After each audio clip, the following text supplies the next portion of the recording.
My name is Luke Aldridge. I am interviewing Vietnam veteran Dennis DuPuis, who served in the Army, completing 2 tours in Vietnam beginning in 1968. Mr. DuPuis, this interview will have 4 sections: your life before service, basic training, your time in Vietnam, and your life after service. Okay. So let's get started with your background. All right, great. Where did you grow up, and what was your area known for? Well, that's a good question. My father was in the service, ended up spending 30 years in it. So I was born in Kentucky, and we lived in Indiana for a little bit, and then we moved to Japan before I started grade school. Back to Ohio. We lived in France when I was like in the 6th and 7th grade, and back to Ohio, and then to Hawaii for the 9th and 10th grade, and then finally Augusta, Georgia for junior and senior year. So we moved all around the world, and we were just known as Army family, like so many other service dependents. Can you tell me about your family? My family. It was talking mom and dad. Mm-hmm. Mom and dad met each other during World War II in a place called Camp Crowder, Missouri. Mother went from Salina, Ohio to Camp Crowder, Missouri to visit her, we call him best friend now. They weren't engaged, but they liked each other. And she drove down from Ohio to Camp Crowder, Missouri, which is in the southwest corner of Missouri, with her friend who was married to a soldier boy. Well, Dad had been in the Army in 1935 and 36, and then got out when World War II started. He rejoined in January of 42. And because he was prior service, he went to a mobilization station in Columbus, Ohio, where for 6 months or so, all he did was he was a runner for the company. And when the orders came down that a particular group was going to form, Dad would take that to personnel, and personnel would fill out a cadre of maybe 15 or 20 people.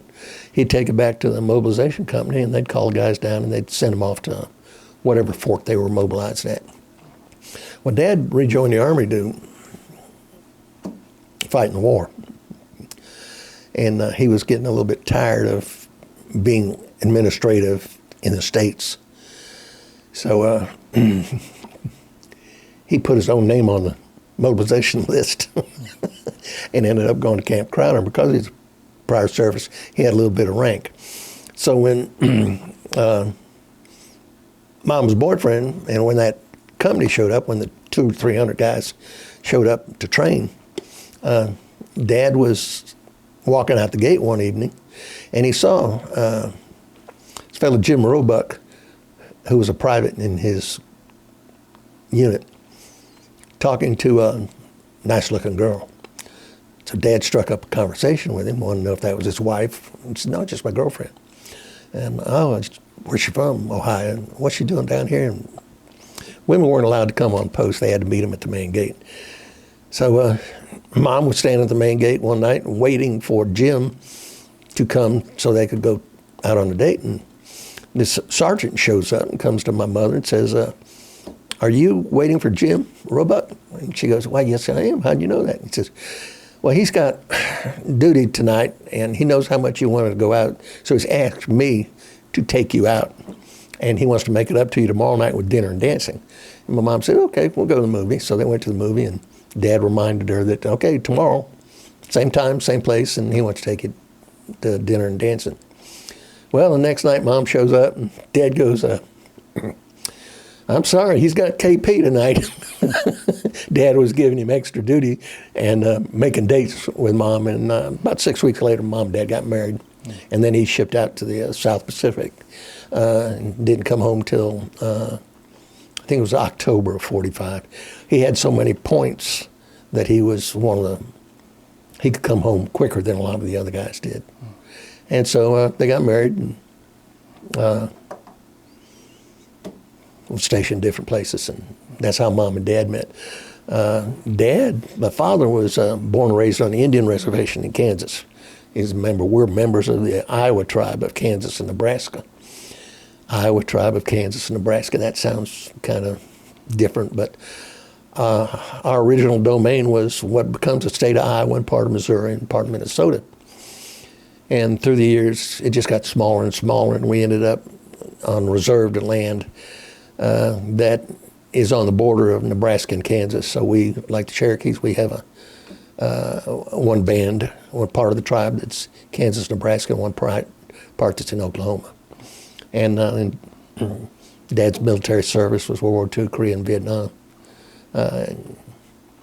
He had cousins that were in World War II that flew. Peter William Atkinson and Robert Edward Atkinson and Al Atkinson. Al flew for the Navy and he survived the war. Peter flew with the Chenault's Flying Tigers in summer of 41 and died in October on a test flight. He was a test pilot. And then his younger brother ended up also flying in China and Burma. And in 43, March of 43, he didn't return from mission. He was listed as MIA. At the end of the war, they found Robert's airplane and a grave right next to it, so they knew Robert. And when they went to look for Peter, the graveyard in Tungu, Burma, had been, all the tombstones and everything had been pushed aside when the Japanese invaded, and Peter was not accounted for until 2017 when we finally brought him home. I'd love to circle back to World War II with you in a second. How many siblings did you have? Two. Okay. A brother and a sister, an older brother, Bruce, who, him being older, he was always played sports first, and he was in the Boy Scouts first, and he always did everything first, and usually did it better. Flying helicopters was the one thing that I did before him, and better than him. And my sister, is 2 years younger than I am, and she's a doctor. She's retired. She's retired MD. Bruce is retired post office. Do you have any specific memories of your father or other men around you telling war stories from World War II? Oh, absolutely. My father never said much about what he did. He was signal construction. I know that when the Army showed up at Guadalcanal, he and his unit, that's what they did. They were construction signal. They ran telephone lines and set up call centers and maintained them. And he talked about a few things. He talked about setting up phone communications for the 5 aircraft or 5 airfields that ended up being on Guadalcanal, and through the war they moved up the islands hopping, and talked about arriving in Batangas, the Philippines, and in Tokyo 3 days before the peace treaty was signed. He helped put together a radio relay station that would relay the ceremony back to the States, and there were still Japanese soldiers walking around Tokyo with rifles and everything, but there wasn't any trouble or any problem. And Dad got to come home in October, which was much earlier. My friend George Mason's father was a Marine. He got to the South Pacific in 45, and he didn't come home until 47. So, and Dad used to read to me about his cousin that flew with the Flying Tigers, because there was a number of books read or written. And he was so proud of his cousins that flew. I could tell that when he read about him and he talked about him, that I wanted him to be that proud of me. So that's why, one of the reasons why I chose to fly. And when you say fly, you're talking about helicopters, not planes? Helicopters in the service, yes. Mm-hmm. I tried to, fighter pilot World War II, had a lot of fame around it, and admiration and kind of hero worship stuff. And so, first year of college, I went down and talked to the Air Force and the Navy, and everybody wanted a 4-year degree, and I didn't have that. The Army had a program, all you need to be was a high school graduate, and they'd send you to the flight school. So that's how I ended up flying for the Army, which I don't regret at all. You know, flying helicopters was very rewarding service. Yeah. We will circle back to your entrance into the military in just a second. Okay. Did you have a favorite World War II movie growing up? Oh, we saw so many of them. There wasn't, I couldn't even pick out a favorite. John Wayne did star in a film about the Flying Tigers, but, you know, it was just overacted, and, you know, it was more propaganda than it was anything else. 30 Seconds Over Tokyo, where they bombed Tokyo, I thought was something that we saw a number of times. And matter of fact, in 2002, I ended up being an escort for the Doolittle Raiders in Colombia. I got to know some of them personally, which was quite a reward. Other than that, in the 50s, there was, you know, it was just war movies. And most of the time, it was kind of hero stuff.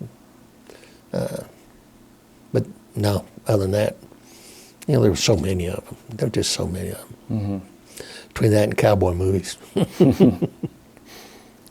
So you mentioned earlier your entrance into the military was around the same time that you went to college. So before you enlisted, where did you go to college and what did you study? I went to Augusta College here in Augusta, over in Augusta, and business major. It was pretty easy to pick something out. If I had to pick a major, I really didn't know. Nobody in my immediate family had ever gone to college, and it seemed like the place to go. And but Augusta College didn't have a campus life, and it seemed more to me like fifth year high school, and I wasn't very enthusiastic about staying there anyway. So when my father came home in March or April of '68, right after Tet Offensive and everything, and my brother then was assigned to go to Vietnam. At that time, I just thought it was my time to sign up. So 2 semesters at Augusta College. And was that in 1967?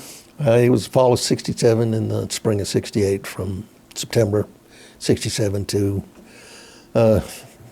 maybe May. Mm-hmm. I was also working a job, so you could look at, you know, gosh, I'm working part-time, and if I just could work full-time, I'd be making twice as much, and then I'd be able to afford cars and other things. So that kind of affected my decision of dropping out of college also. Mm-hmm. So. Did you hear anything about Vietnam during your time in college? Oh, yes. It was well talked about. Some of the guys I worked with, there was one guy named Richard that was getting ready. He was probably a junior at college, and he would come to work every evening with, getting close to the draft, I think I might sign up, you know, and then he'd come and no, he didn't. And then it was, I might get in the reserves, and then it was he didn't. And finally, at a point where he was, and I don't know what was going on with his grades or where his draft status was, he finally, after months of waffling back and forth, came to work one day and goes, well, I joined the reserve unit up at Augusta College. And 2 days later, the reserve unit was activated. He didn't want to go to Vietnam. But he hadn't even been to basic training. He hadn't got any uniforms, nothing, but they mobilized his unit. He was shocked. He was upset, you know. Darn it, you know. And, but there weren't, at that time, I don't remember any protest locally in Augusta or anything to that. Of course, in Vietnam, we had three news channels in Augusta, and every night, you know, it was a half-hour newscast, and it seemed like half of it was, didn't matter which network you walked, half of it was about Vietnam. It was thoroughly covered in the press, in the news that was presented to us, and also the newspaper always had a section on Vietnam, a lot of times front page stuff. So yeah, there was, we were aware of it. Now I'd like to move on to the start of your service and basic training. Okay. Would you describe yourself as volunteering, being commissioned, or drafted? Volunteered. And what were the main reasons you volunteered? Well, family. My dad's ancestry, kind of a warrior ethos, and my brother was already in, and I had uncles that served in World War II, and I knew that the draft was out there, and my dad, having been in the Army for so long, of course, knew that if you were drafted, your job was picked by the needs of the service. And I did not, my brother was an infantryman, and I did not want to walk in the jungles of Vietnam at all. I didn't want to walk anywhere. I knew that flying, you'd probably be out of a base and have a hard roof over your head and not sleeping in the jungle in the rain. So I chose to enlist so that I could pick what I wanted to do. And they would guarantee it at the time. And if they failed to give you that job or train you for that, then you'd be released.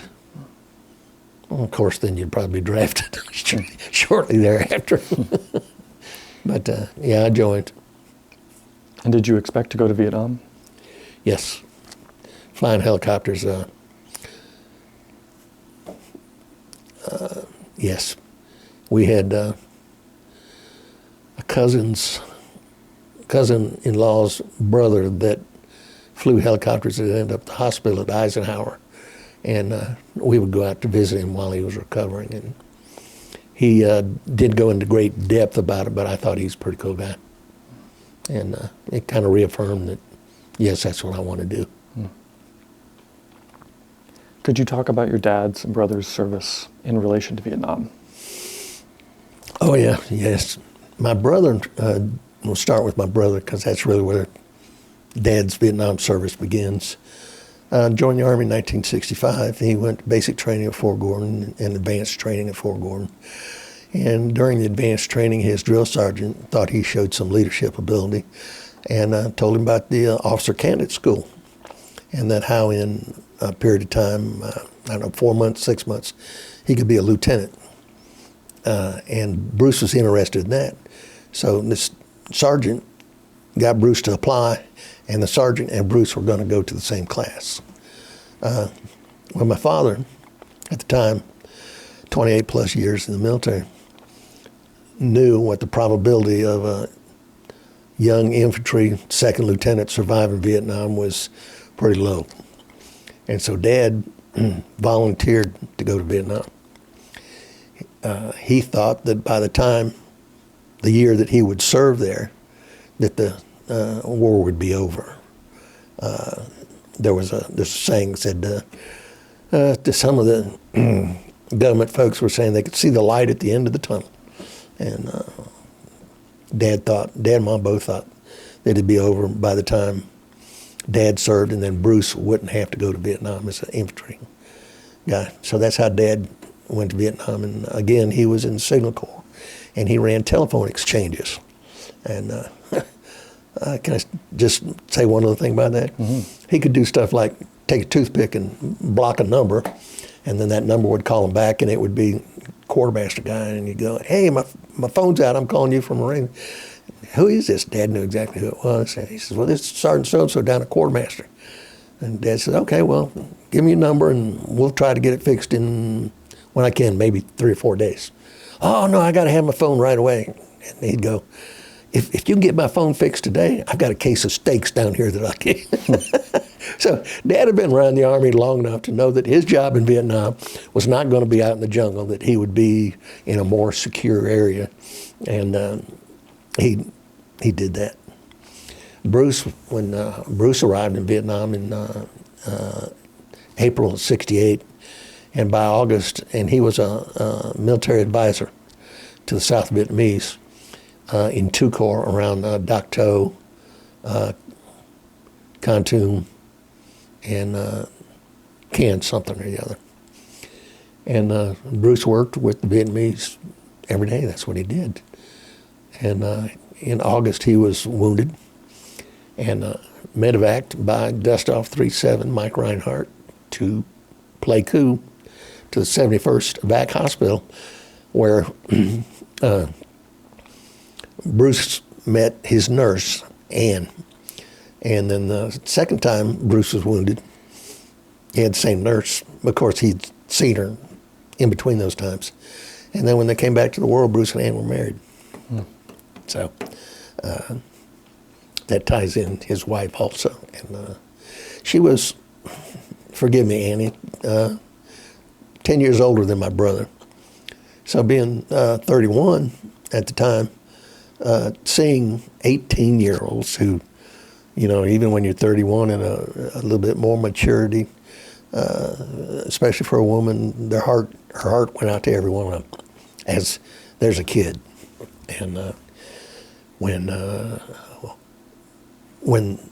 they treated them in the hospital, they would either be able to be returned to their unit in Vietnam, or they would stabilize them and ship them back to Japan or the States for recovery. And once her patients that went back to the States left, Ann and the rest of the nurses never knew whether they survived or not, had no idea. And it left a void in her that was hard to fill. Until the Women's Monument in Vietnam, and I think it was late 80s, was dedicated. And then when the hospital staffs would gather there, in particular nurses, they would have veterans come up to them and go, "Hey, did anybody here from the 71st Vac? Does anybody remember a red-headed nurse that was there in '68?" And they started to make some connections with some of their old patients, which was awesome. What the nurses did for us pales in comparison to what I did. I mean, they were emotionally tried to distance themselves, but it's hard to do. And they cared. And so we always have to remember them, and don't let that image of a Vietnam veteran be somebody in a helmet, an M16, and tromping through the jungle when there was nurses and, of course, other people with other jobs there. So it's important to remember them too. Yeah. Thank you. To back up a little bit on your dad's and brother's story, your father volunteered in an effort to spare your brother from having to serve. Right. But it sounds like he had to anyway. Yes, So he did. What was that like for your brother and your father? It was just duty. You know, it's what they signed up to do. I think it had a much greater effect on my mother. Dad was there from 67 to 68. Bruce was there 68 to 69. I was there 69 to 70. I went back in 71 to 72. So for 5 or 6 consecutive years, my mother had a husband or son in Vietnam. I don't know how she did it. So what Dad and Bruce did, you know, when you look at that, you got to remember the families that were at home, and Mom celebrating her 25th wedding anniversary alone, and birthdays, and all those things which mean so much to a mother without that person. So just think about Mom, the moms, our wives and children too, you know, but that was tough. Tougher on Mom, I think, than my brother or my dad. And did your father talk to you at all about the Tet Offensive? Just a bit of humor. It happened to be his 49th birthday. Dad was born on January 30th. And he thought that the other the sergeants in particular, the E7s, 8s, and 9s, didn't live with the troops. They had their own building. And when the event started at midnight, Dad thought it was his buddies throwing firecrackers and celebrating his 49th birthday with him. And that's all Dad mentioned about Tet.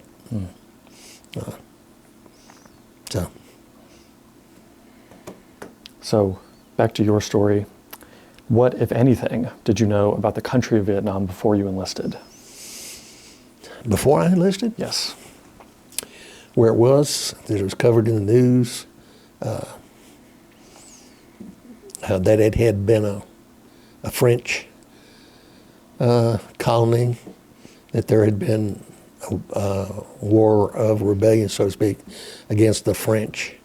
And because of the connection with the World War II American Volunteer Group that Atkinson flew with, I knew that some of the Japanese airplanes, when they struck China and Burma, actually flew out of Vietnam. That it was a split country, like Korea, and that the communists were in the north and our allies were in the south. That it was a country that had been fought over for a long time. And we were going to prevent the communists from winning it and starting what they called a domino effect, where if one country in Southeast Asia fell, that meant another one's going to another one, and then communism would spread to a much larger place. That was that's what I understood. And did your military training include anything about Vietnamese culture or history? No, not that I remember. Nothing at all. I think it was and I can't speak for everybody, I can just tell you about myself. After my service in Vietnam, I thought that was a major failure of the Army, that they didn't tell us that stuff. Now, I wasn't supposed to be dealing every day with the Vietnamese. I didn't have that kind of working relationship. My brother did get made aware of some of the customs and culture because he was going to be an advisor. He actually went through a training period setting him up to go to Vietnam that involved working with him. But for me, it was just technical, flying helicopters and navigating here and there, and without any really, I didn't think I'd have any contact with a Vietnamese citizen. I thought it'd all be American, Well, I'm very much looking forward to hearing more about your interactions with the Vietnamese people in just a minute. Back to basic training in the time just before your service. Do you remember anything specific about the last days before your service or the trip to base? I had a girlfriend. And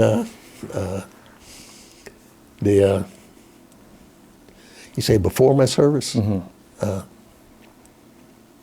Just that it was, there were guys that were being drafted, there were guys that were going, there were some guys that had gone in a couple of months since high school that had gone and come back wounded. Other than that, I was just 18 years old and trying to go to college, trying to work, and wondering when my dad was going to be home, and then finally when my brother went. So it's not a fog. It just doesn't seem like there's anything that jumps out at that time. Mm-hmm. How would you describe your boot camp experience? Normal. With a little exception of getting it started. Dad had promised me, as he had my brother, that when I joined the Army, I would take my basic training at Fort Gordon. Dad knew the adjutant out there. He'd served with him in France in the 50s and 60s. And Colonel Hathaway assured Dad that when I went in the service, he could get me assigned to Fort Gordon just like he did my brother. And it made my brother's basic training, where a lot of guys maybe weren't allowed to leave the base, well, with Dad being a sergeant there, and he was able to go sign him out and bring him home, and on the weekends and bring a friend and eat, and kind of have a break in the training. Well, my dad promised me that, and when I went to Fort Jackson to be inducted, it was only about a 4-hour event. They called 8 of us to sit outside, and they brought a set of orders out, and they told us, gave it to one guy named Sam Davis, and he was going to be the group leader. And we got on a bus, and I thought, well, they're going to bus us to Fort Gordon, because that's where my dad said I was going to take basic training. And took us to the airport and put us on an airplane. I said, wow, this is going to flight school is really cool, because now they're going to fly us to Atlanta and then fly us to Augusta. And, I have arrived. And we weren't going to Fort Gordon at all. We were going to Fort Polk, Louisiana. And it was, come to find out, that's where the majority of the helicopter pilots that signed up, we'll call it high school to flight school, took their basic at Fort Polk and then went on to Texas. So that was quite a surprise. And we got to Fort Polk, and we hadn't been issued uniforms and everything. And that's where we got our haircuts and started basic combat training, is what they called it. So, and it was, I imagine it was just like anybody else's. It was very regimented up at a particular time of day. You did physical exercises. If you were a fat boy, you didn't get to eat as much at the mess hall. And we went to classes and went to the range and learned how to shoot an Army rifle, and marched back, and finally were graduated, put on a bus. And I'm going to say probably at least half of that company went to Fort Walters to flight school. And then we were taken to a local airport. This was in Louisiana. And we were flown to Love Field in Texas. And then got on a DC-3, an old prop plane that started flying in the 30s. And it was Trans-Texas Airlines, which I understand was owned in part by the Johnson family. And then flown to Fort Polk, Louisiana, on this old rickety World War II aircraft, which was quite an experience. I'd been on one before, and this was an evening flight, and you could see the exhaust, the fire kind of spitting out of it, and some guys were really concerned that the aircraft was on fire, and they mentioned something, and the stewardess said, don't start worrying until you don't see the fire come out. So it was a little surprise getting there, but the rest of it was routine for the 8 weeks that it took to go through basic combat training. The guys that weren't going to flight school, most of them ended up going to North Fort Polk, which was called Tigerland, and that was a prep course for becoming infantry in Vietnam. So there again, I didn't want to walk. Yeah. So, met some guys that in basic that I knew through flight school, all the way through flight school. And one of them was George Mason from Oklahoma. We'll talk about him later. I'd like to move on to your time in Vietnam. Okay. Before we get into your experiences, could you clarify the dates of your 2 tours? Okay. My first tour started, I arrived the 3rd or 4th of Vietnam, 3rd or 4th of August, 1969. And I believe I left Vietnam on the 5th of August, 1970. I came back to the States for a year. I was stationed at the Hunter Army Airfield in Savannah. And then I volunteered to go to Cobra School, and I knew that would take me back to Vietnam. And I went to Cobra School and went back to Vietnam and arrived in Vietnam middle of August 1971 until January the 16th of 1972, when my unit, the 101st Airborne, stood down, and anybody that had that much time in country was allowed to go home. If you had less than 6 months, then they just transferred you to another unit. Time out. Mm-hmm. Were we going to talk about my helicopter training before I get to Vietnam?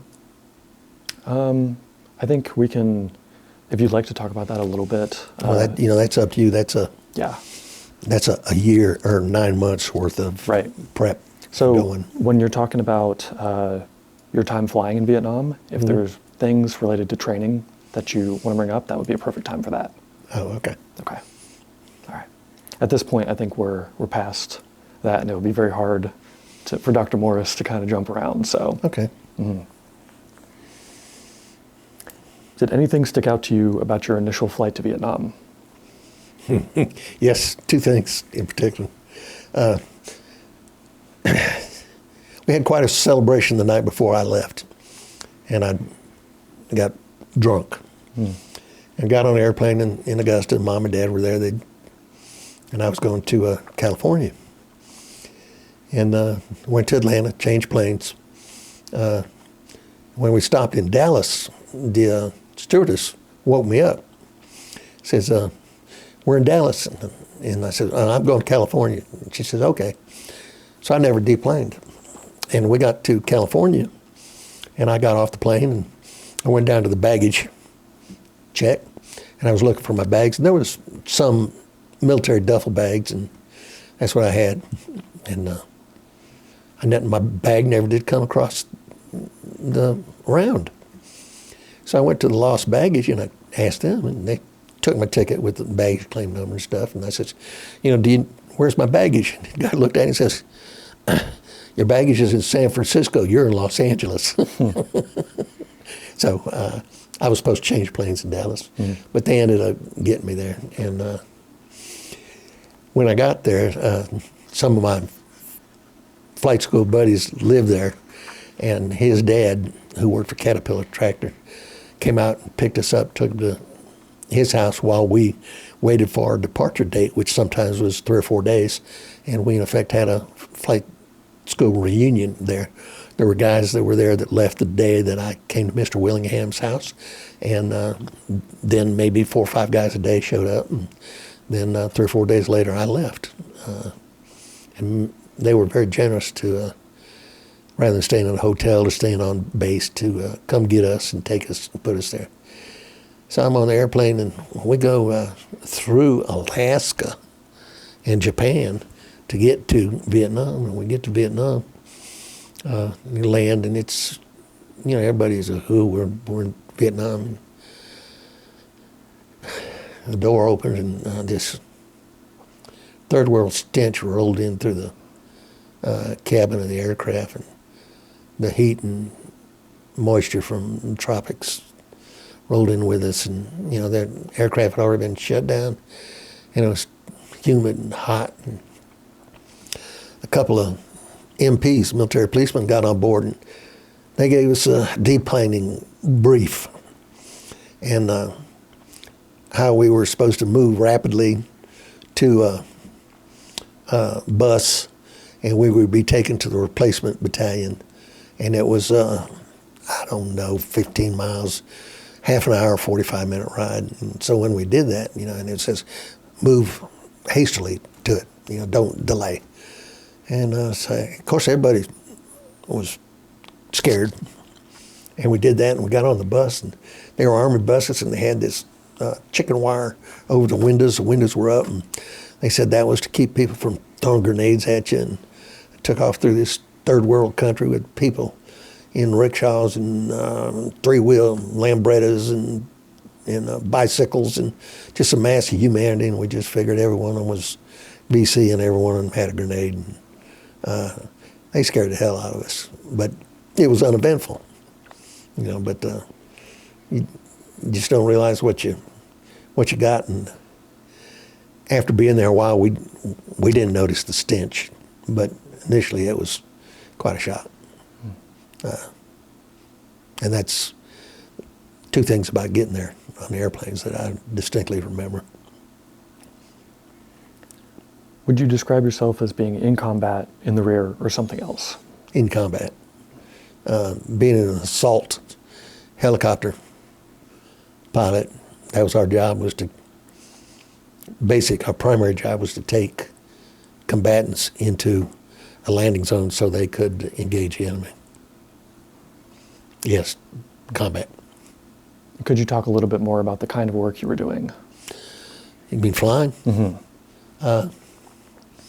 We had a number of different kind of missions, and it was all to support the folks on the ground. You know, that's primarily what we were there for. Primary mission was assault helicopter company. We had 20 troop-carrying helicopters called slicks, and probably 8 gunships that would provide escort and cover for the slicks, for the Hueys, other Hueys. We would go someplace to a pickup zone, load up with troops, take them to a designated spot, offload them, which sounds they'd jump off. Whether or not our door gunner shot was dependent on whether or not anybody was shooting at us. And sometimes we'd usually make more than one trip into that landing zone until that entire unit was there. And then troop carrying aircraft would go to some relatively safer place and stand by and wait on a called mission. And the next thing that would be scheduled was to pick them up and take them home. If we made 5 lifts in, that we figured we'd make 5 lifts out, and usually we were a flight of 10. In between those times, the gunships would provide close air support to them, be with them, and if they got engaged by the enemy, then the gunships would engage the bad guys. We were on standby, and if they needed us again, they would call, and if they did, it was because they had made contact with the enemy, and somebody had been wounded.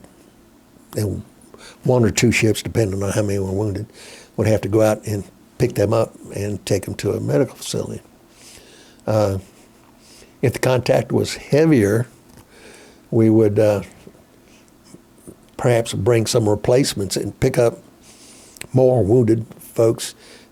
And on the way in, we'd take replacements and then take the wounded out. If they needed more ammunition, an extra mission during the day would bring them ammunition. And the last one was usually the worst. If they were if they were outnumbered greatly and just needed to get the hell out of there, then in amongst all that contact and fighting, we'd have to go pull them out. And when we pulled them out, usually the last lift out was where we would receive the most fire, because before that there would be a perimeter, and our guys would be defending the landing zone. And for the last lift, and they would evacuate, they'd dislodge themselves from the defensive positions, and then the other guys would occupy those and wait for the helicopters to come in, and then engage the helicopters on the last lift. That was combat assaults. Sometimes we would have individual, just one ship to support the MACV advisors of a province or county. Think of it as Aiken County.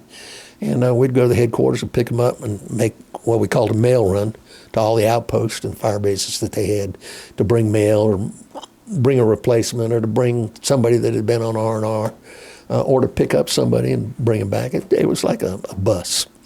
And we'd do that once in the morning and once in the afternoon. We had usually the operations sergeant for that province would be coordinating and calling ahead. Had a list of things that we needed to do. And that was a single ship mission. That usually was was usually about 10 hours flight. We had night missions. Later on in 1970, we had night missions. They were called Nighthawk. Backing up to combat assaults, they could take place daytime or nighttime. Sometimes if the operation was large or larger than expected, it would be continuous, and sometimes we'd be out for 24 hours, which was unusual. But back to the Nighthawk mission, that was 2 troop-carrying helicopters that had been outfitted with some more armament. We had a low bird that had a minigun which shot a Gatling-type gun that was designed to shoot 6,000 rounds a minute, but usually was timed down in aircraft to either 4,000 or 2,000 rounds a minute. I think ours was 2,000 rounds a minute. And that machine gun didn't go rat-a-tat-tat. It went, and even in the daytime you could see the fire coming out of the muzzle. And on that same ship we had a Xeon searchlight that was adapted from a tank. And when we'd be out at night, maybe around 500 feet or lower, if you saw something that was suspect, the guy running the light would turn the light on and illuminate a target and then decide to engage or not. As a cover ship, we had another troop carrier that had been outfitted with a 50 caliber machine gun, which had a lot more range than the minigun or the M60. And they would be up at maybe 1,500 feet outside of small arms range. And if the low bird was engaged, then the high bird would cover him with its 50 cal. Mm-hmm. And a lot of times the high bird also carried flares, which could help illuminate. And then we had kind of ash and trash missions that were administrative, or if a particular, maybe a colonel or a general needed to go see something or go someplace special, he could request a ship. But all the requests, whether it was combat assaults or the single ships, were requested through our battalion, who was about 100 miles away. And they would hold the requests through the day and prioritize them. And then when our company, and there was 4 companies in the battalion and a CAV troop, when the assault companies then would, in the evening, would communicate with the battalion and say, we've got 15 mission-capable Hueys, and we've got so many mission-capable gunships. And then they would generate a mission based on our availability and sign it to us, and that's what we do the next day.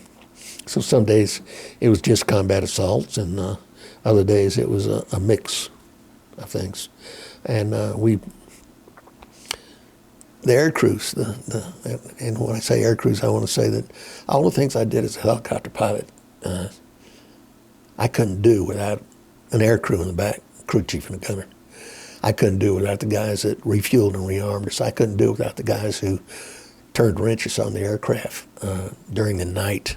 I couldn't do it without the guys that delivered the fuel to the airfields. There were so many people that supported us that really never do get the credit that, when somebody says, oh, you flew helicopters, oh, I appreciate it, and you all picked me up and did this thing. Well, we'd been sitting in a 6,500-pound paperweight if it hadn't been for all the guys that made the helicopter fly, and we just flew them. Mm-hmm. So a lot of credit really needs to go to a whole lot of other people than just helicopter pilots. Yeah. How would you describe the people you served with in terms of economic background, race, or religion? The Americans? Yes. All varied. We really didn't have the the only guys that seemed to be different in the end were guys who had gone to West Point. Not all of them, but I knew a few. One guy, Captain Dell, was, you'd never be able to tell he went to West Point based on the way the other ones acted. They seemed to think they were better than anybody else, or smarter, or they were regular Army officers. They had a particular attitude about them that just didn't settle well with a lot of other folks, and based on their rank, they thought quite a bit more of themselves than what other people did. And I'm not saying that was for everyone, because I'm sure there's a lot of military academy graduates that were, we'll say, regular people. It's hard to pick out economic differences in folks when you're all wearing the same uniform every day, and you got the same haircut, and you're doing the same job, and nobody goes, oh, my dad's a doctor, what are you doing? How good a pilot are you going to be? How good a crew chief are you? All those other factors just didn't fit in there. But like society, we did have social problems. There were some drugs around, and there were guys who were didn't really care for authority, and but you have that all over society, and when people kind of reflect a lot of those negative traits to the Army in Vietnam, it was reflective of what society was at the time, really. Mm-hmm. How did living in Vietnam and meeting Vietnamese people affect you? We lived on base. I lived in a wooden building. I had being an officer, I had my own room, particularly a pilot. I had a refrigerator and a fan. On the days that I did not fly, whether I wrote letters home or just didn't do anything or just relaxed, or sometimes we were able to catch a flight into Saigon, and we'd have the day off.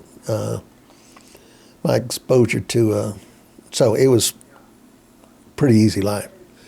My exposure to Vietnamese people, initially it was contact with those who were on base, and most of those either worked in the clubs, there were clubs, and I'm talking about like a nightclub. Mm-hmm. There were civilians who were hired to work in the mess halls, and there were civilians that were hired to, if you had a hooch, that would clean up your hooch while you were gone and wash your clothes and do that kind of stuff. So, and then the girls that worked in the clubs and the bars and the waitresses. That was initial contact, but on days off when we went into the city, and you got to see their society, and there was always somebody trying to hustle you to exchange your American script, funny money, play money, for Vietnamese money. An exchange rate, they would give it to you at a higher rate than what you could on post. There was always somebody trying to make a little extra money. There were people on the black market that sold. A lot of times we would have to buy, flight gloves were hard to get. We'd go into Saigon and go to the black market and buy them because the supply system just couldn't get them. Couldn't get them. Bars and bordellos and stuff like that. I really didn't have any contact with mainstream citizens that worked 9 to 5 in a regular job or went to school or all those parts of society, or definitely not the farmers in the fields in the remote areas of Vietnam plowing with water buffaloes and just trying to make a living for their family living in thatched huts. We'd see them when we'd fly over, but didn't really have any contact with them. And what do you remember about Vietnamese children? That they always seemed to congregate. They always seemed to come to us. When I was there, you could wear civilian clothes. We did have some civilian clothes. And it didn't matter whether you're in civilian clothes or in military uniform. When I say we went into the city, I went into Saigon. And there were districts, Cholan district, which was Chinese, and it was different parts of the city. And the children always seemed to approach in a crowd, wanting something. And we found out later, after the tour started, that if I patted one of them on the head, that was forbidden. From what I was told, that was their sacred place. It was some kind of connection with the spiritual world, and you weren't supposed to touch them on the head. Well, you know, hell, Americans pat a kid on the head all day long. And then there were some of them little folks that were gangsters, and they would pickpocket you, or they would had a sharp object that they would cut the bottom out of your pocket without cutting you, and your whatever you had in that pocket would fall out. If you saw a bunch of kids coming up and they'd see you taking a ring and a watch and stuff off and putting it in your pocket, they'd get it out of the pocket stealthily, and you wouldn't even know it was there. There were guys that if we rode in a 3-wheel Lambretta that looked like a motorized rickshaw, if you were there with a camera hanging over your shoulder or sitting there with your watch arm hanging out the outside, a fellow on a motorcycle with a rider in the back would come by, and they would hook your watch, steal your watch, or they'd grab the camera sash, and your camera was gone. And of course, you were on this 3-wheel cart, and they were on a motorbike, and they were gone. Yeah, so it was, didn't have a whole lot of good things to think about the Vietnamese based on those kind of contacts. I was never really dealing with one face-to-face until after my tour of Vietnam. I worked with a lot of Vietnamese student pilots at Hunter and got to know them on a more personal basis, which kind of got rid of that negative ideal of them. Did you experience any culture shock in Vietnam? Yes, I did. You know, when I look back, I never thought about it like that, but seeing how primitive the family farms were, open sewers, you know, that relates to the stench that you smell. In the river, for instance, flying up rivers and stuff like that, you may see somebody that had an outhouse on a little pier, and all the droppings went in the river, and then just downstream there'd be somebody out there washing clothes. You had to be careful about the water. You just drinking the water on post was okay. And we didn't have bottled water back then, but we had some pills that if you got a canteen full of water for some reason, you were to treat it. But it was third world. You know, it was poor country and very meager, and made me thankful for what we have here in the United States. A lot of things. There's universities and schools over there, and a lot of times some of the units, what they would have would be an effort to sponsor an orphanage or to sponsor a school, or the nurses in the hospital sometimes would go out and try to help heal, prevent diseases and stuff like that. But it was all seemed to be very back, primitive, more primitive. Again, I'd just say third world. Mm-hmm. And there was, thinking about it, there was some of the structures in the cities and stuff, of course, came from colonial French, and they reminded me of the buildings when we lived in France, the buildings in France, the way they were stuccoed and the color they were painted and tile roofs.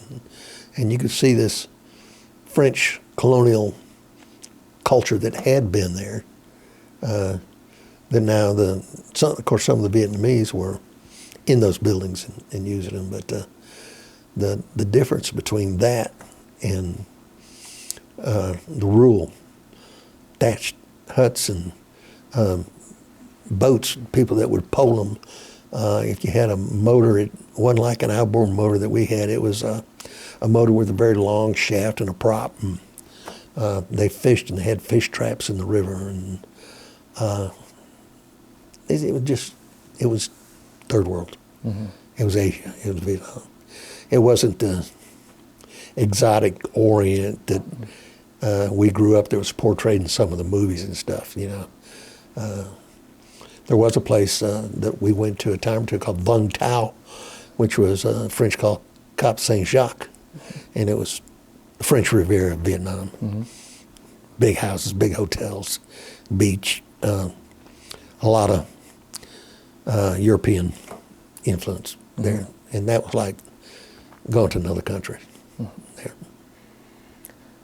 Can you talk about differences between Vietnamese and American priorities in evacuations? Oh, yes, certainly. There was a fire base that was overrun one time. We were called to, as a flight, not as a single ship, but as a flight to go pick up the wounded and the dead. And when we got there, the Vietnamese were loading the dead onto the aircraft, and we wondered where the wounded were. But it was here to take those to the place where we offloaded them for the morgue. And then eventually we got to the wounded. And the way it was explained to us was that I'm not sure whether it was that particular religious sect or whether it was overall Asian culture, customs, that where we motivated our troops by telling them, if you or your buddy gets wounded and if we can get to him, we can get him to the hospital and get your wounded guy to the hospital in less than an hour, high probability that he'll live. And that, so to speak, motivated them to continue to fight. But the Vietnamese, if you told them, got the same motivation out of, we will make sure, if you die, we will make sure that your body is returned to your family so that you can participate in the spiritual afterlife. That meant more to them than being evacuated if they were wounded. Mm-hmm. And we worked sometimes with the Koreans being Asian. They understood that, you threaten somebody from a Western culture with death, and that's frightening, God, you can't kill me, what do you want to know? What the Asian mindset, what I understood was, fine, I'm just going to my ancestors, just big deal.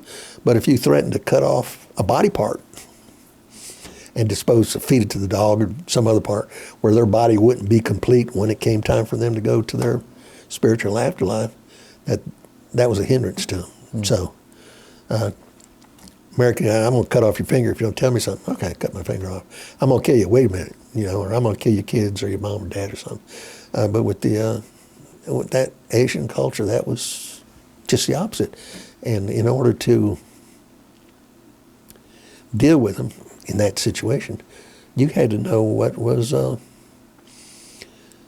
valuable to them. Mm-hmm. Was life more valuable or death? Which meant least to them. And I would have never. I'm sure there was a lot of Americans that didn't understand that, and so. And likewise with a lot of other cultures, if you know what's valuable to them, you can perhaps get them to share their knowledge and share intelligence, mm-hmm. military intelligence. I'm talking about. Do you remember any distinct animals during your time in Vietnam? Animals? Mm-hmm. Dogs. We had a dog around the mess hall. I hated Vietnamese. I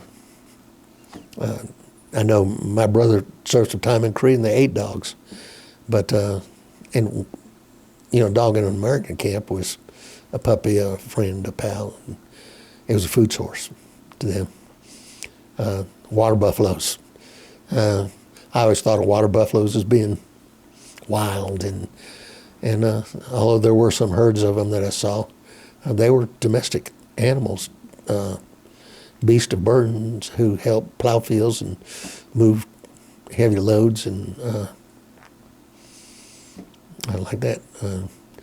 Fish, and it was just amazing to see the kind of fish traps in the rivers that they had that were kind of based on the tidal system that they worked. Did you have some animal in mind? Well, you sent me a picture holding a snakeskin. Oh, okay. Mm-hmm. That was at one of the missions that we had dealing with the military advisors. Mm-hmm. And for whatever reason, they had this trophy that they'd found a snake or killed a snake or something like that, and it was everybody in the Army used to kid around about Special Forces guys being snake eaters. And it was, what'd you do with it? Did you eat them? He says, you want a piece? And, no, I'm fine. And just took a picture with the skin. I didn't have anything to do with it other than being part of the folks we supported and going, wow, that's a big snake. Did you personally encounter the Viet Cong? Did I what? Did you personally encounter the Viet Cong? No. Not person to person. Of course, we did flying. There was, that's whether they were Viet Cong, which were like civilian militia, or an organized North Vietnamese regular army folks. There was a time when we did the Falcons. Our gunships found 3 guys crossing a rice paddy. And when they flew over them, they stopped and they stripped their shirts off and they started picking rice. And when they called for the clearance, called for, to relay the intelligence to the command and control helicopter who had the military advisor and their ARVN partner there, they went back and forth when they asked about him. They were picking rice, and they authorized to us for the Falcons to fire on them because they were picking rice. It was just the wrong time to harvest rice. It was probably time when it had just been planted, but that's what they decided to do to try to survive, and they ended up being Viet Cong folks that were transporting money and papers, and they found those in the fields. The other times was in the second tour. There were times when I was an air cav scout, air cav troop, and we provided reconnaissance. And we had one scout, I believe his name was Bartlett, that when he flew around low looking for the enemy, and we were in Cobras at a high cap, and if he found any, we would engage him while he got away from him. He could tell when he saw tracks on the ground, if he called them as North Vietnamese regulars, when we finally found them, they were wearing uniforms. If he called them Viet Cong or VC or Charlie, they would be wearing black pajamas when we found them. And how he did that when we asked him was he got so close to the ground in the tracks that he could see whether or not there was a boot print, a heel print. And if there was a heel print, that means they were wearing boots. And if they're wearing boots, they're wearing uniforms. They're North Vietnamese regular troops. And if it was a sandal mark, if there was no heel mark, if it was a track without a heel mark, and he'd call them Viet Cong. He was amazing to be able to glean that much information by passing over a road or a stream crossing or just tracking them down the road. He sometimes could tell you I got 10 or more guys went by here 24 hours ago. And as he tracked them, the time would get shorter and shorter until he found them and they shot at him. That was his job, to get shot at. Scout pilots, crazy. But then again, how do you know, Bart? How do you know how long ago that was? He said, well, I have to cross a stream, and I can see the footprints in the stream, but there's no water washed up on one side. I know it's a long time ago. If I come by there and they're still oozing a little bit of muddy color, then that was a little bit shorter time. If the water is still washed up on the bank, that's even shorter time. It was amazing. He was. But other than that, just getting shot at by somebody, it's hard to tell sometimes whether they're Viet Cong or not. Do you remember Agent Orange being sprayed? Yes. We had one ship that had been used and was used to spray Agent Orange. It had a rather large tank in the back where it was mixed, and it had like an agricultural spray rig out to the side. And I forget what the recommended airspeed was, but When we did that, then the gunships would fly behind us and cover us in case we'd get shot at. That ship, when we didn't have a spray mission, was used to carry troops. And I believe it was aircraft 258. And they couldn't keep it painted. They'd paint it and the paint would peel off and stuff. And when we flew it, and if the spray got on us, there wasn't anything that said, take your uniform off right away and wash it, or any protective clothing that we wore, or, if our gloves, which were in short supply, if they got moisture on them, we didn't even wash those out. We just wore them the next day. Yeah, we sprayed it. You mentioned gunships covering you. Were they flying behind you, or behind this helicopter that was spraying? Not directly behind, but they'd fly off. One would be off the right wing and one would be off the left wing, far enough back to where if somebody shot at the bird that was spraying, if somebody shot, or even if they were escorting a single ship carrier or a flight, or whenever they were far enough back that they could engage and shoot their weapons immediately in the area that aircraft was in. If they were up any closer, they wouldn't be able to engage it. Sometimes they would be equally spaced across to cover the aircraft or the flight.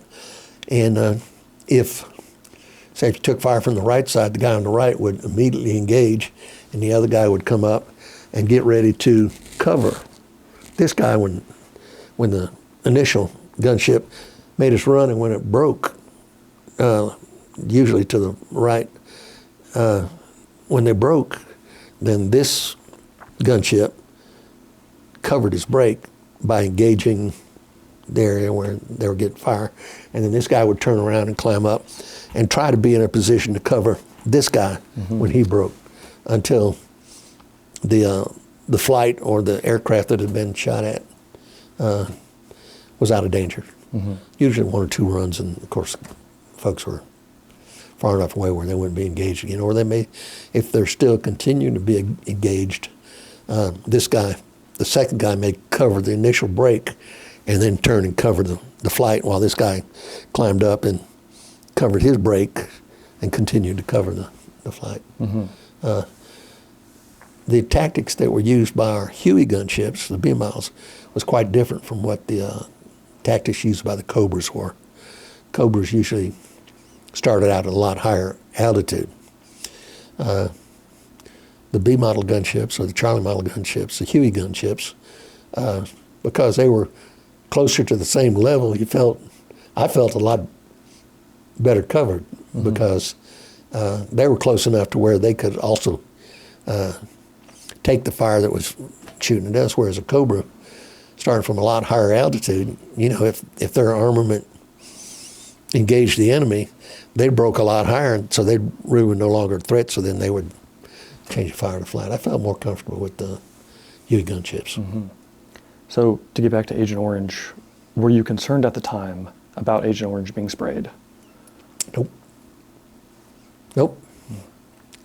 Wasn't aware of the danger. Wasn't aware of the long-term stuff. I don't know if anybody was. Of course, the Air Force had been spraying it in a lot larger airplanes, could cover more ground. Ours was mostly smaller projects, if you will, maybe fire bases, killing the vegetation back from the perimeter of a fire base. Not so much a long, straight line along a canal or a creek or anything like that, but we didn't know. It was just spray. It's going to kill the vegetation. So. What were some of the ways you coped with the war? Coped with it? Drank heavily. First and second tour. it was a stress release. It was a time for guys to get together and relax, and if we wanted to talk about the day we did, or there's a group of guys that played cards and pokers, and they didn't drink. But we sang songs and told stories and talked about girlfriends and messed with the new guys that had just come in country. And I'll relate to what happened to me. I came in country and went to the club and at a particular time, and they go, how'd you take your check ride today? And I said, no, I took the operator's test. How'd you do? I passed. So what? You passed the test, you got by the bar. Okay. You know, beer might have been a nickel or a dime, and shot of liquor, the same thing. You could put $5 on the bar, and it was bought for most of the night. So, you know, I did that. Hey, guys, I took my check ride today. Did you pass? Yeah, by the bar. Got the first letter from home today, by the bar. Got a letter from my girlfriend today, by the bar. Got shot at today, by the bar. And you just, some guys were pretty easy and did that for a while before they caught on. And a lot of times it was, you know, I want you to think we had 60 pilots. And if you divide that up into a year, you basically had a pilot programmed to leave about once a week. And so you look for new guys to come in. So you realized you'd been taken with this by the bar thing when a new guy come in and somebody'd say, hey, did you get a letter from home today? Did you take a check ride? Yeah, you got by the bar. And I go, oh, shit, yeah, that's what they did to me. And usually the guys that gave the new guys the hardest time were the guys that 2 weeks ago were new guys. Mm-hmm. There was a lot of things done to them. But that was a stress release. We sang songs. What was the most memorable friendship you had during your time in Vietnam? There was quite a few of them. Most of the guys I flew with every day. And in particular, the guys that I've seen since then. One fellow in particular, Bill Freeman, lives in Simpsonville. And I knew he was from South Carolina, and he knew I was at the time from Augusta, Georgia. So that, and we arrived in Vietnam about 4 weeks apart. So Vietnam age, we were the same age. And generally that's who you were closest with, were guys that came the same time. And that, seen Bill a number of times, and we ended up being in the National Guard together. And I went to his wedding, tried to go to his wedding in 1972 up in Ohio. Bill Freeman. We flew together. You know, we were same time frame, left a month apart, ended up being in the National Guard together. So many times after Vietnam, you didn't have any contact with the guys anymore because, you know, I'm not riding the guys back there. You know, I'm at home with my girlfriend, my family, and moving on. So till the internet came around, it was sometimes difficult to find people. Mm-hmm. But Bill Freeman, George Mason, which I mentioned earlier, was a good friend in basic and flight school. And when he was killed, his mom and dad requested me to be the body escort.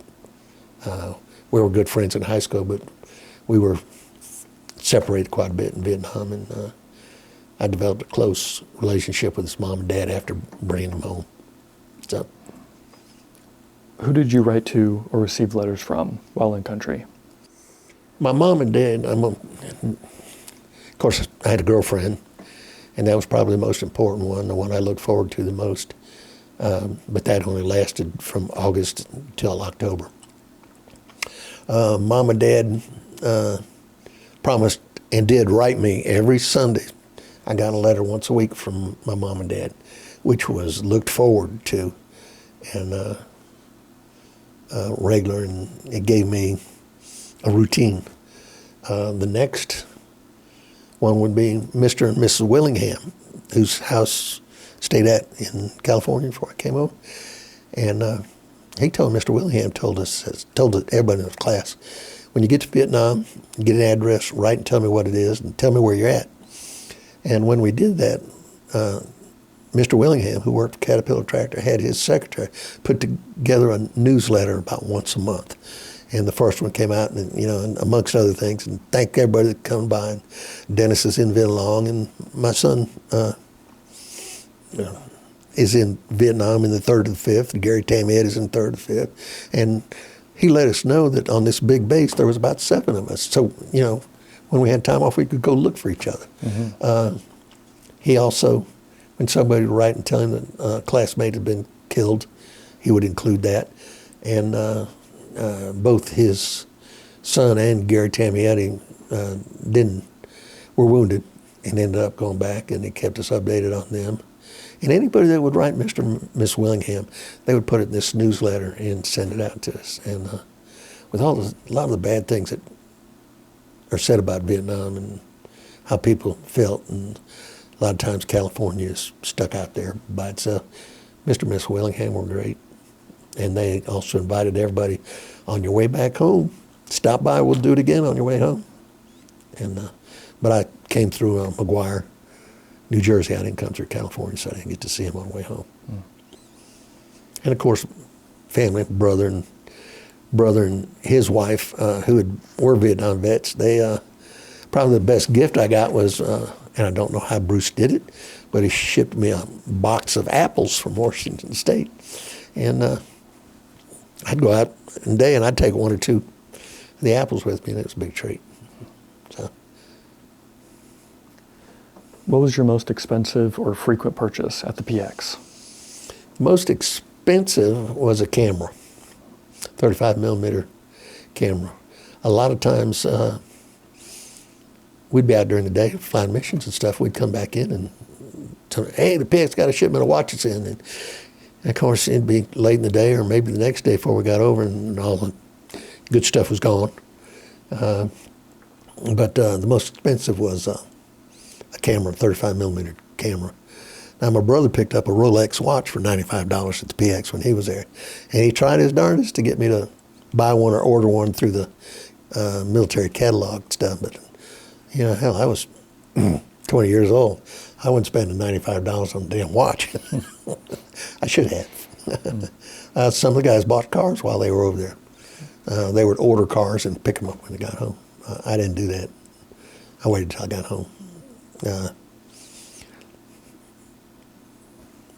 Typically, a piece of jewelry, a watch, and a camera. Mm-hmm. We're kind of high on the list. And then, of course, Christmas gifts could be ordered through the catalog, and they'd ship it right straight to whoever you wanted it. Mm-hmm. What was the most beautiful thing that you saw in Vietnam?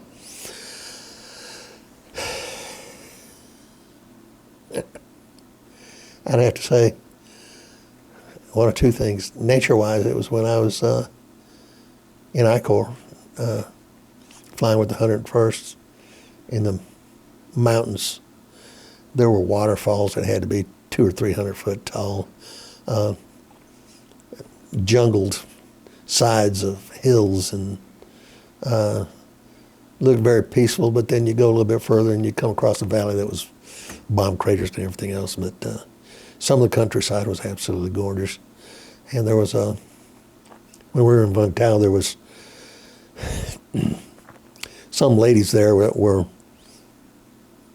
half French, half Asian, that were beautiful, gorgeous. All right, well, that's the end of my service questions. Okay. Is there another story we haven't talked about from your time in Vietnam you'd like to share? There's a few of them. One of them is my first experience of seeing somebody shot down was on September the 1st, 1969. We're in a night mission, and we're guided into Cambodia by the captain that was in charge of the CNC, and lost the lead ship.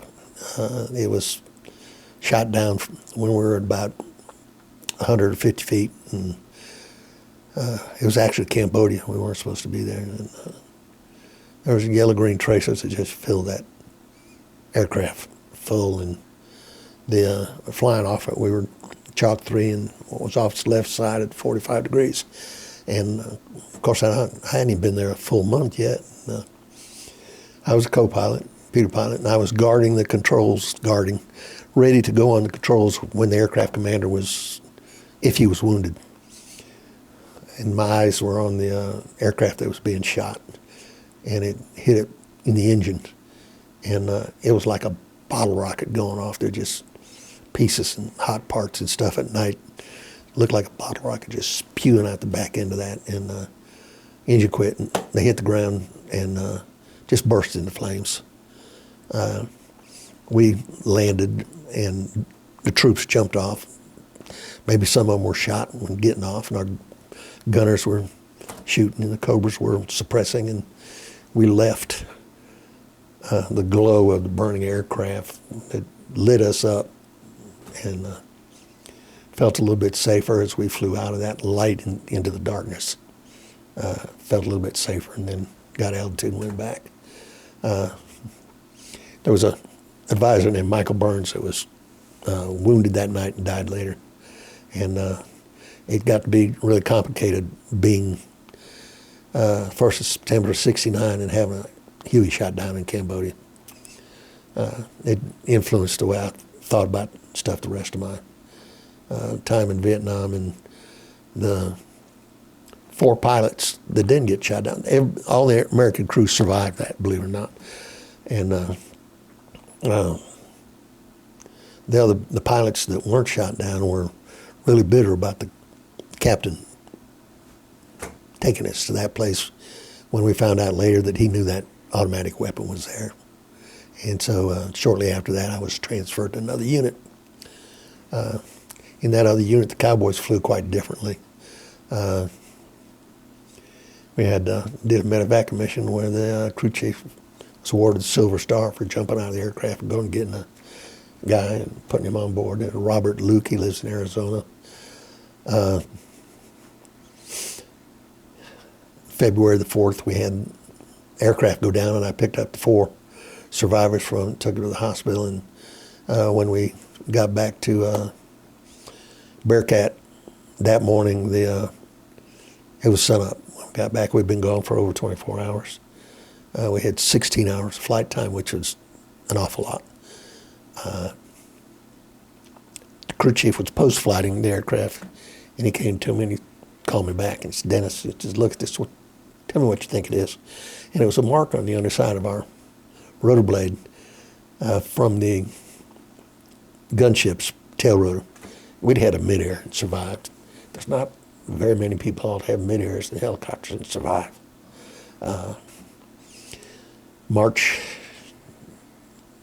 The end of March, that was February, end of March, we had an aircraft, last pickup zone, take an RPG and exploded. And I picked up 2 of the survivors of that. One guy died, and we just didn't find the 3rd guy. And I get a card from Phil Miller pretty much every year on the anniversary of that, thanking me because he's had the rest of his life and is married and kids, grandkids, and a career. And we see each other at reunions. The very next day, that day when I picked up Phil, I was trail. The next day I was lead, and my co-pilot took 6 rounds.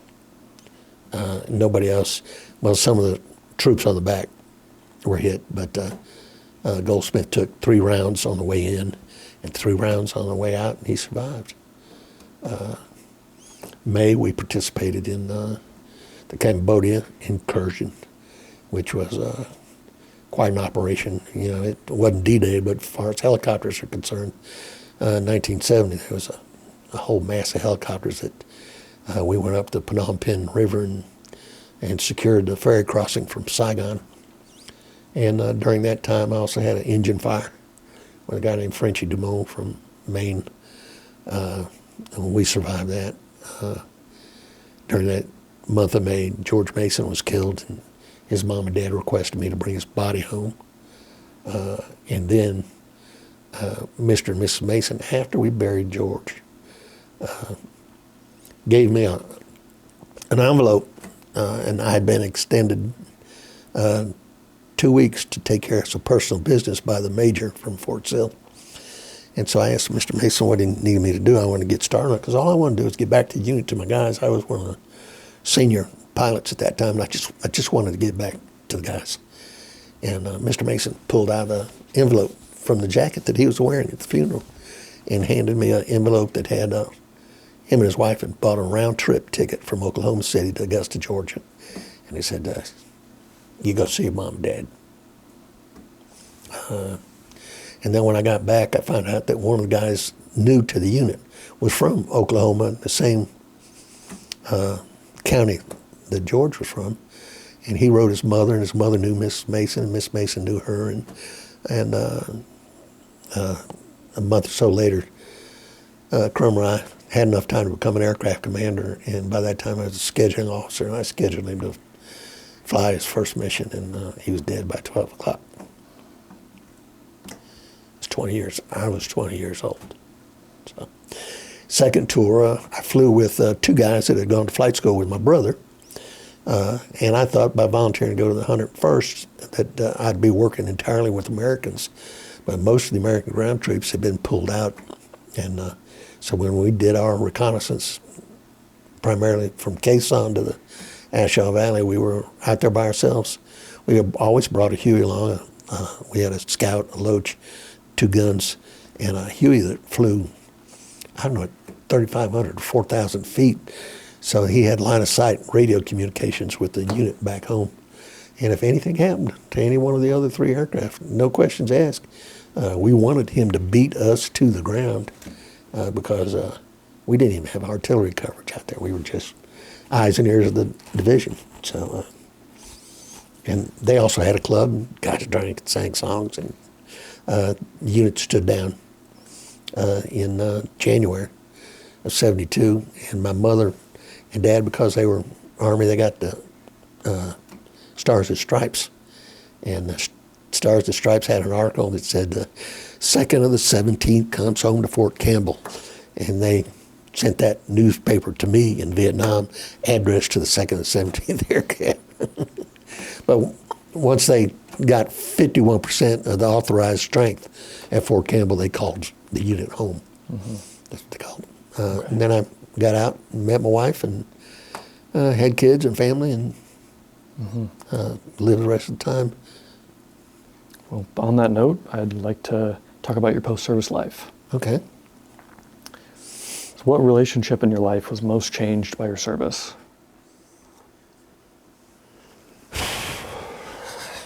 Well, the girl I was engaged to when I went in the service,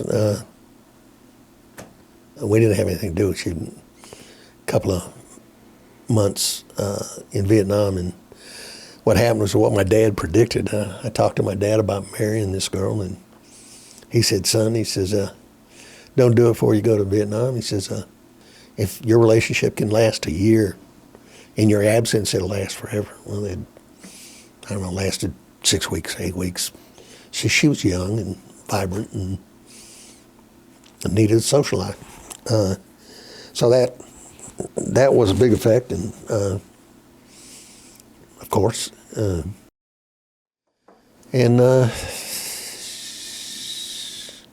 gosh, I had 2 or 3 other things there.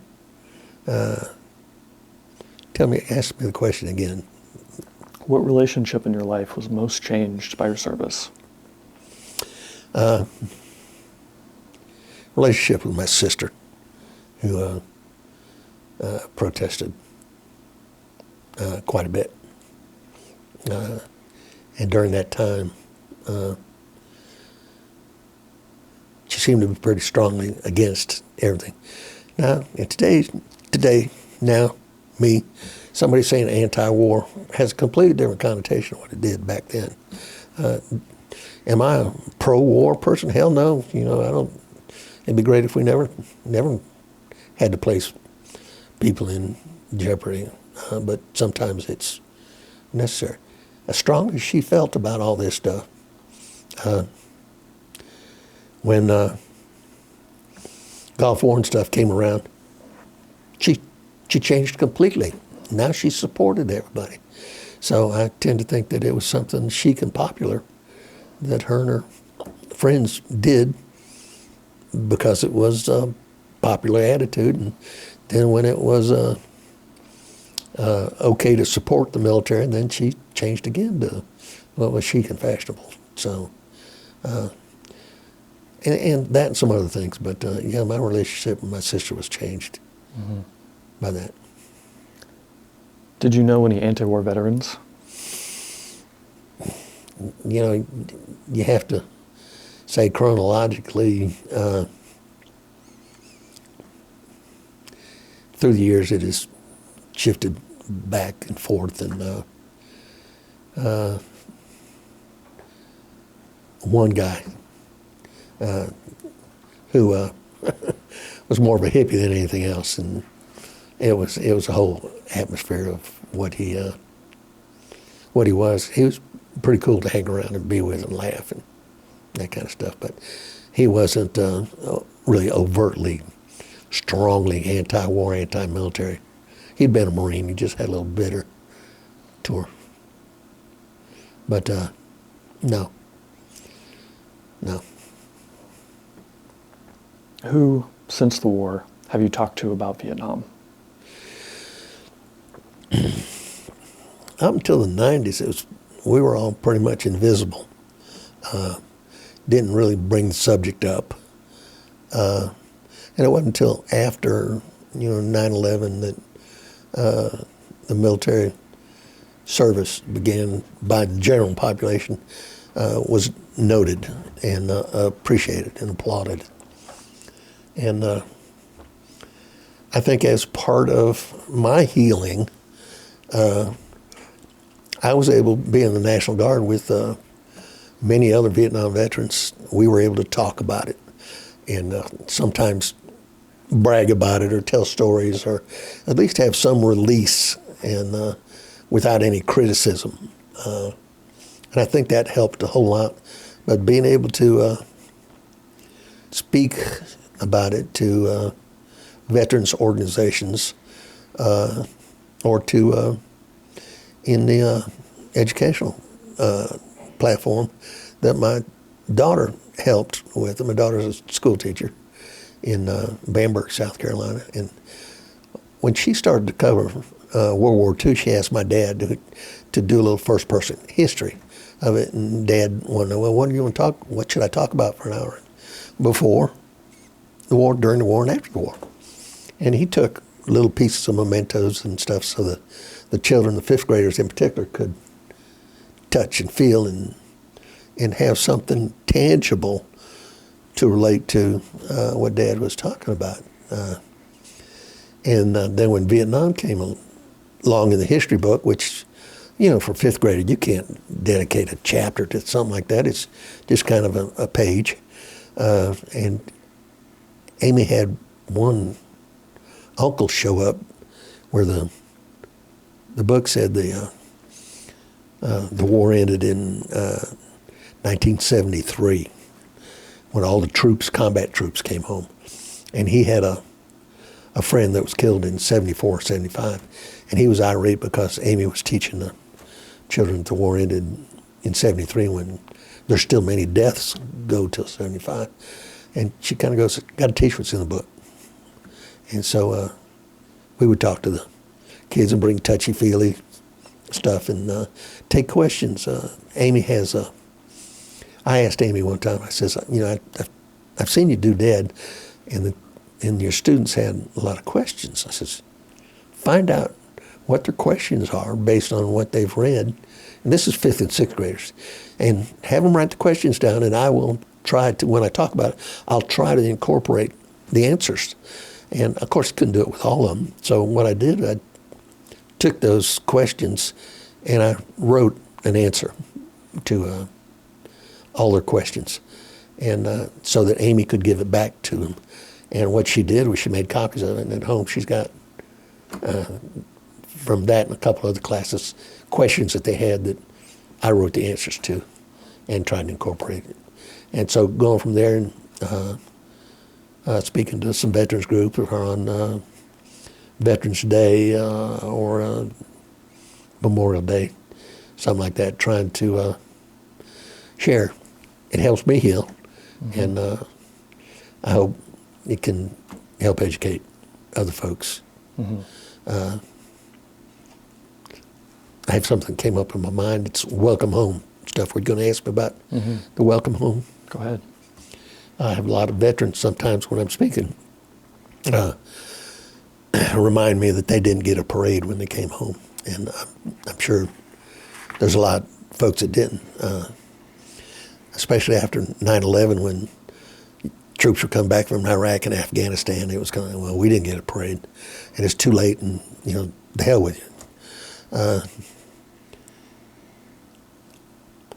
There were units that shipped to Vietnam, and there were units that came home, but not the same group of guys came. Now when a unit ships out, we'll say from Fort Gordon or Fort Eisenhower, if there's 200 or 300 people that go, those 200 or 300 people, hopefully the same people come back to the families and everybody stationed at that fort. I didn't go that way. My dad didn't. My brother didn't. Annie didn't go that way. We went as an individual replacement by ourselves all the way to Vietnam to a replacement battalion. Was assigned a unit, and I made it through a full tour. And when I came home in August of '70, I didn't know what day I'd be home. I didn't know what airplane I'd be home because I was one person coming back. And I called my mom and dad from Atlanta, and I told them I'll be in Augusta at 2:30 on flight number so-and-so. And so they met me at the airplane. That's how much notice they had. And they took me to the house, and they welcomed me home at the house. Not a big overt circus out in the front yard of the neighborhood with signs and everything like that. My family welcomed me home. We had families in the neighborhood whose sons were in Vietnam. We had family in the neighborhood who had lost a son. And there wasn't any reason to put this out on the street, so the welcome home celebration kind of became invisible the way we talked about ourselves until after 9/11 when we started wearing our hats and saying it's okay to recognize me now. I feel some guys still don't want that, but I think for the most part, everybody came home as an individual. And there wasn't this big unit. There wasn't Norman Schwarzkopf parade in New York City, ticker tape and stuff like that. So that's the welcome home stuff. Yeah. Thank my family. Have you been to the wall in D.C.? Yes, I have. What did you think of it? I was leaving that kind of open as yes or no question. It's very moving, very moving. I was fortunate enough to, when I was working in Manassas a number of years ago, that we had to be to work at 6 o'clock and got off at 2:30 to avoid the traffic congestion in D.C. And one of the guys I worked with was also a Vietnam vet, and he wanted to go to Arlington and go see the wall and everything. So one Saturday we did that. And it got to be a little bit late, and being an electrician, one of the things I had was I carried a little pocket flashlight with me. When we went to the wall, there were some people there that were looking for a particular panel, and the panel numbers are way down on the bottom. They changed the lighting, and you really couldn't see that, so I pulled out my flashlight and was helping people find it. And I got a good feeling about helping people find something. And I talked to one of the volunteers there, and eventually became a volunteer, and I'd go. Didn't have a schedule. If I felt like going down to the wall and answering questions and making comments about the wall and helping people find stuff, that I would do that. Help veterans find stuff, families find that. Even one Wednesday night, I helped 3 ladies. They were walking down the west wall, which is the one that points to the Lincoln Memorial. And the one lady, it was really a woman and her 2 daughters. One daughter was dragging her hand on the wall as she walked down there. And I asked them if I could help them find a panel or a name, or if they had a question about the wall, I'd try to answer it. And they said, well, we don't know anybody on the wall. And I thought that was strange. And I said, you don't know anybody on the wall? She says, no. After Wednesday night service, sometimes we'll come down here and one of us will walk along with a hand on the wall, and another one will say stop, and we'll say a prayer for the family of whose ever name we have. But we don't know anybody on the wall. And I says, would you like to meet somebody? She said, thought they were all dead. I said, well, I can introduce you to some guys. And I told them a story. I told them about George. I told them about Crum Ryan. I told them about Sheldon Kimball. And after the third one, they kind of went, it's enough. We got to go. And they turned to walk away, and they'd walked about 2 or 3 panels back in the direction they'd come. And the mother stopped, and she turned around and came back to me. You know, I wonder what I did. And she said, she wanted to thank me. She said they'd been to the wall many times, but that was the first time the wall talked to them. I also met Hal Moore there at the wall late one night, about 10 o'clock. Little bit short guy, trench coat. He came down, and I asked him the same questions, and he said no, he knew where he was going, and he asked me if I was a veteran, what I did. I told him, and he thanked me for my service, and he got to the panel. And one of the things all the volunteers know, they know where the Idrang Valley Battle guys are. And he stopped there, and I says, you know this Idrang? He says, yeah, I was there. And he thanked me for what I did in Vietnam, and I thanked him. I says, and what's your name? He says, Hal Moore. I also met some of the guys I flew with. Carlisle Roach, who lives in Scotland, and I flew with second tour, who knew my brother. His son-in-law contacted me and said they were coming to the States, and one thing Carlisle wanted to do was visit the wall. Could I meet him there? Sure. So that was 2 or 3 months away. And I got on a motorcycle, rode up to D.C., had my Cav hat, standing at the apex of the wall, and I saw Carlisle come around the corner, and he saw the Cav hat and made a beeline for me. Didn't recognize me, just saw the hat. And when he got close, he recognized me. And it was a good reunion. It was a surprise for him. Mm-hmm. So yeah, I've been there. And one thing that was added after the wall was built and dedicated, I think in '82, was the Women's Memorial. It's just up off the east wall in that same area. And it's a statue of 3 nurses holding a wounded guy. And it's extremely moving. It really is.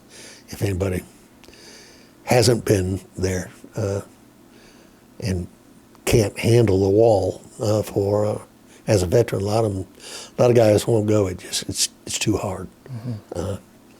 Maybe they could stop by the nurses' monument, the women's monument, which is again very moving. Mm-hmm. Yeah, but I've been to the wall, taken my grandchildren to the wall, had them in the fall. The east wall that points towards the Washington Monument gets heated up late in the evening by the sun, and after the sun goes down for a little bit of time, you go and put your hand on that east wall, and it almost feels like it's body temperature. Mm. It's get goosebumps. Mm-hmm. It's a great memorial. It's not a war memorial. It's a veterans memorial. The only thing the government did for this was gave them the land to build it on. It was built entirely from private donations, entirely. And like I say, the only thing the government did was give them the land to build it on. From a distance, it just looks like a big black stone, and as you go to it, you really walk down into it. And like the war for so many of us, that was invisible and hidden and not in public view because it's sunken like that. From a couple angles, you don't even know it's there. But it's like a deep cut in the country. It's awesome. I highly recommend it. Have you been back to Vietnam? No. Don't have any desire to go. Some guys do. I don't. I'm done. Not the same place. And what would I go for? I'd much rather go see the guys I was there with. Mm-hmm. You know, in Las Vegas or Reno or Orlando or someplace else, just to meet the guys. Okay. And this is my last question. Do you have a favorite book, poem, or movie about Vietnam? Yes, movie would be, we were young. We were soldiers when we were young. Pretty good movie. Sometimes Hollywood takes too much artistic to make something, but it's close. I'm sure there's some things that they had to massage a little bit, but overall, I think it's true, good and valid. Number of books, and a lot of them involve helicopters or a special operations group.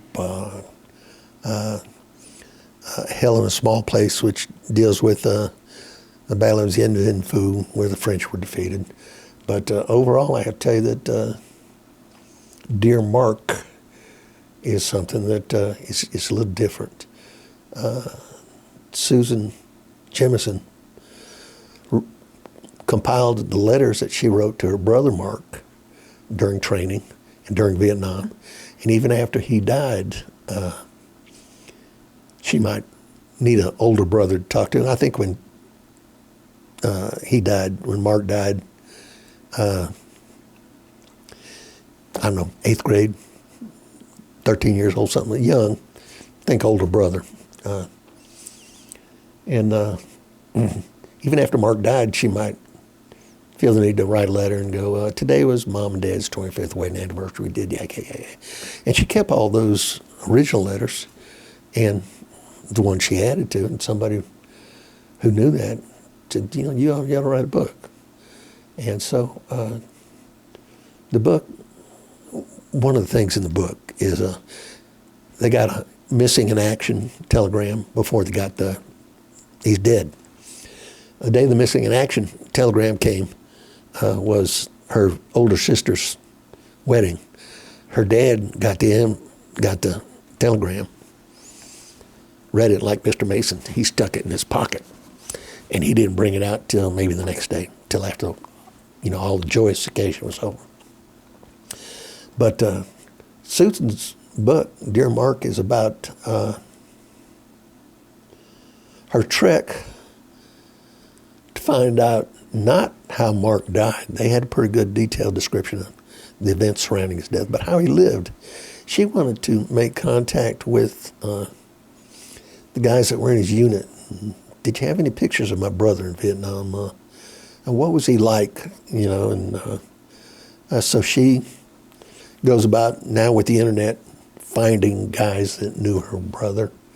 And in this, one of the other things she finds out that when he was in Fort Walters, Texas, he met a girl that went to, I think, Denton Women's College, who he fell in love with. And the family didn't even know this. And so when Mark died, this pseudo-fiance wasn't notified at all. And she does, through the contacts of Mark's unit, finds out about this girl, ends up contacting her. And then the whole book is about finding this, and that's only halfway through. There's so much more in the back of it, but it's a different perspective than, yesterday I went flying as Clear Blue in 22, and we lifted so many troops, and people shot at us and stuff like that. And here's her telling about growing up with Mark and being a brother and trying to find people that knew him. It's from the family aspect, from the Gold Star family, who we don't hear that much from. And it's different from what I've normally read. Dear Mark, Susan Clotfelder Jemison.